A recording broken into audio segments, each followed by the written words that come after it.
All right, so when we read and do an annotation, I like to do a first draft read. So I'm going to read this to you, and I just want you to follow along. If you end up liking this prologue for the book, the title is up here with the author. So if you wanted to add this to your maybe list, you can do that. But if it's just something that stands out to you. All right, here we go. I'm going to go ahead and just read this. Wisty. It's overwhelming. A city's worth of angry faces staring at me like I'm a wicked criminal, which I promise you I'm not. The stadium is filled to capacity, past capacity. People are standing in the aisles, the stairwells, and the concrete ramparts, and a few extra thousand are camped out on the playing field. There are no football teams here today. They wouldn't be able to get out of the locker room tunnels if they tried. This total abomination is being broadcast on TV and the internet too.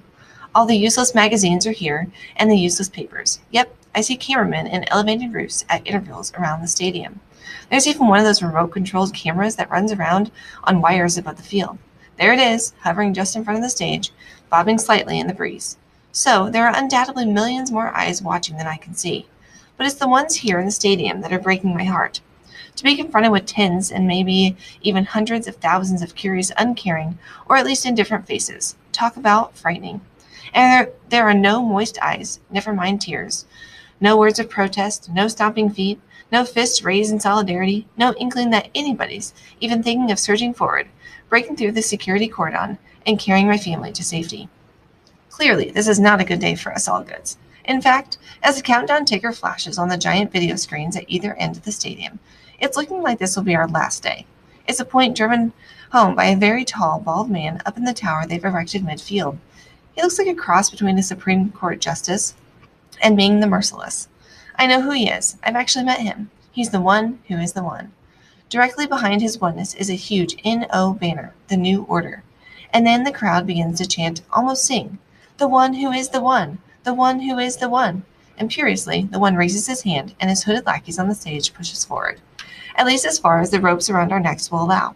I see my brother, Whit, handsome and brave, looking down at the platform mechanism, calculating if there's any way to jam it, some means of keeping it from unlatching and dropping us to our neck-snapping deaths, wondering if there's a last-minute way out of this.